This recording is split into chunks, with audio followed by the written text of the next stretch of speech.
Shalom, shalom, shalom. I'd like to start this video by giving all honor, praises, and glory unto Yahweh, Bahasham, Yahweh Shai, Bahasham, Kodash. Double honors to my teachers, the elders, apostles, and elders, apostles, and elder bishops of Great Millstone, teaching and ruling well.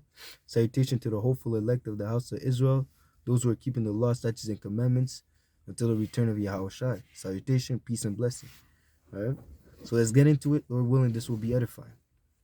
Says here in Ecclesiastes 12 and 14, for the Most High shall bring every work into judgment with every secret thing, whether it be good or whether it be evil. So uh, the Lord knows the actions of men. Okay, you cannot hide your actions from Yahweh Bashem Yahweh Shai. That being said, just on my way back home, I've seen two chariots, man. Few while I was driving. You know, one and then another like 30 minutes later, an hour later. You see, so I seen two chariots. You know, and that put it in my spirit to do this lesson.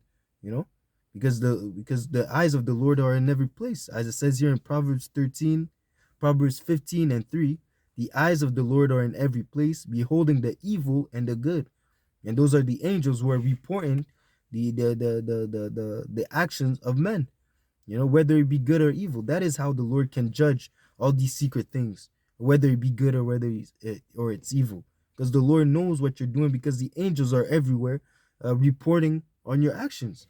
Okay, those are the eyes of the Lord, the angels. It says here in Ecclesiastes 10 and 20, curse not the king, no, not in thy thoughts, and curse not the rich in thy bedchamber, for a bird of the air shall carry the voice, and that which had wings shall tell the matter. And what has wings? The angels have wings. Okay, so even in your thoughts, if you think about wickedness in your thoughts, the angels know about it, man. They're spiritual beings. They're not like us, man. They can read your spirit. They can read your spirit. They can read your thoughts, man. You see?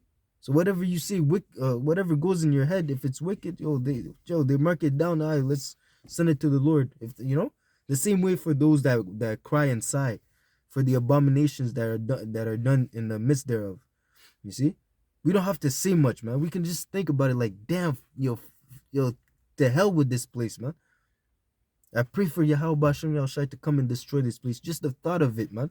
The angels are marking it. Okay, this guy's not for this kingdom. All right.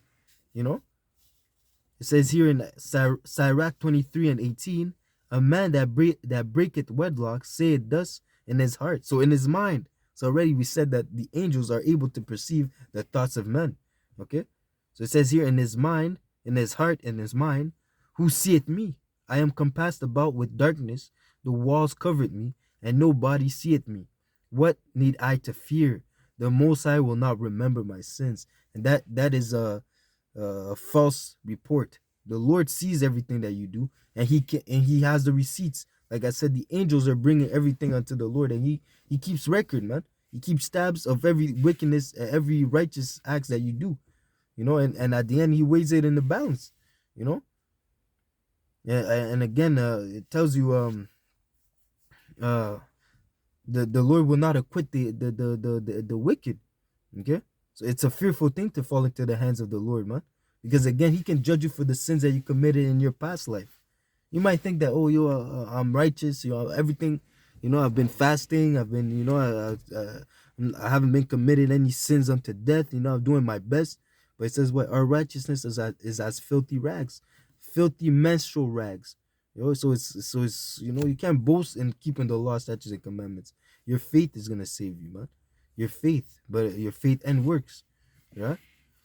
But again, it says here, such a man only fear the eyes of man, and knoweth not that his eyes, and knoweth not that the eyes of the Lord are 10 times brighter than the sun, beholding all the ways of man and considering the most secret parts. So whatever you do in the darkness, don't think that that the angels can't see you, that the Lord can't see you.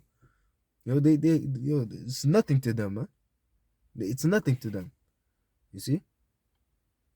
They can see whatever you do, whether it's in darkness or whether it's in light. They know what you're doing, and every work is gonna be brought to the light regardless. So if it's for the Lord, it's good. But if it's not for the Lord, you'll receive your reward, man. You receive your destruction unto yourself, man.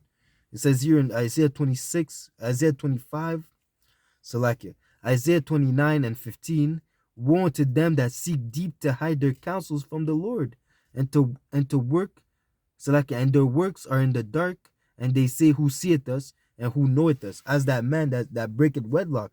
Okay? He said in his heart that the Lord will not remember his sins. He went off. You see? He's telling himself, yo, I'm in the room, I'm in the dark, no one can see me. But yo, the angels are seeing you. The Lord knows. So you cannot hide. Okay? Do not be a hypocrite thinking that you can escape judgment, man. You cannot escape judgment. It says here in Job 34 and 21, for his eyes are upon the ways of men, and seeth all his doing. So, and seeth all his goings. So wherever you go, wherever you think, the Lord knows, man. There is no darkness, no shadow of death where the workers of iniquity may hide themselves. And in your mind, this is something that regular men cannot read your mind, okay? Unless you have spiritual powers, you are not able to read another person's mind, okay? But the Lord can do it. That is why there is no darkness. You know, if your eye is dark, if your eyes is wicked, if your eyes if your eyes is dark, how dark is it, man? You see? Dark meaning in your mind. Your mind is wicked. Your mind is always constantly thinking about wickedness, man. But in that darkness, you know, the Lord is still there the Lord is there to judge you, man. Okay? Because he knows what you're thinking. It says here in Wisdom of Solomon 16 and 15, but it is not possible to escape thine hand. You cannot escape the hands of Yahweh Hashem Yahushai. So concerning the Israelites, it says here in Deuteronomy 6 and 17, ye shall diligently keep the commandments of the Lord your power, and his testimonies and his statutes, which he had commanded thee, and thou shalt do that which is right and good in the sight of the Lord. So that's a commandment. The Lord tells us to keep the law, statutes, and commandments. He tells us to keep the law, statutes, and commandments, and to do that which is good in his sight. You know, love and kindness, judgment, righteous judgment, you see, and to fear the Lord. Okay, so it says here, and so like and thou shalt do that which is right and good in the sight of the Lord, that it may be well with thee, and that thou mayst go and possess the good land which the Lord swore unto thy fathers. So it's really for our benefit. The law, statutes, and commandments for our good. Okay, it's not like he's telling us to do this and it's gonna be it's gonna give us consequences. It's the law, statutes, and commandments. It only benefits us. It benefits us and the world and the world at the end of the day. Okay, it says here in Deuteronomy. So jump to verse 26. So Deuteronomy 6 and 24.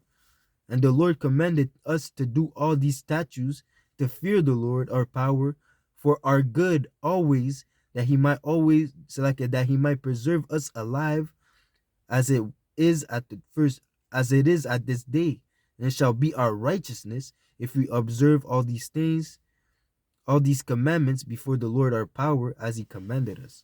All right. So if you do all these things, it's gonna end up good for us. It's for our benefits. All right. And again, the Lord is watching. You cannot escape him. It is not possible to escape his hand. So regardless if you do good or bad, you're gonna receive your reward. Right? So this is so at the end of the day, keeping the law, statutes, and commandments is for our good. Right? But at the end of the day, if you forsake the Lord, if you decide to side yourself with Esau Edom, you're gonna receive the same reward as him, which is the destruction by fire, pertaining to the 2/3 of Israelites, the 2/3 of the Israelites who are on this side of who are on this side of the world, in Babylon the Great. Okay, the 2/3 are pertaining to those who are in Babylon. Okay, so the 2/3 of Israel shall be destroyed on this side. You see, and you know the whole world is gonna face plagues, destruction, sword. You know, so there's all sorts of judgments that are gonna happen throughout the whole world, right?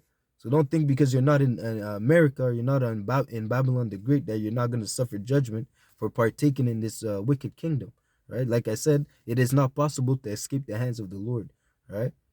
So that being said, I'd like to give all honor, praises, and glory unto Yahweh, Bahashem, Yahweh Shai, Bahashem, Achah Kodash. Double honors to my teachers, the elder apostles and elder bishops of Great Millstone, teaching and ruling well. Salutation to the hopeful elect of the house of Israel. Shalom, shalom, shalom. Peace and peace and blessings unto the hopeful elect.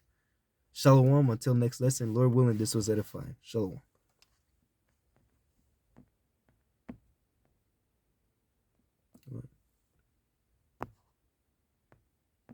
So that technical difficulties.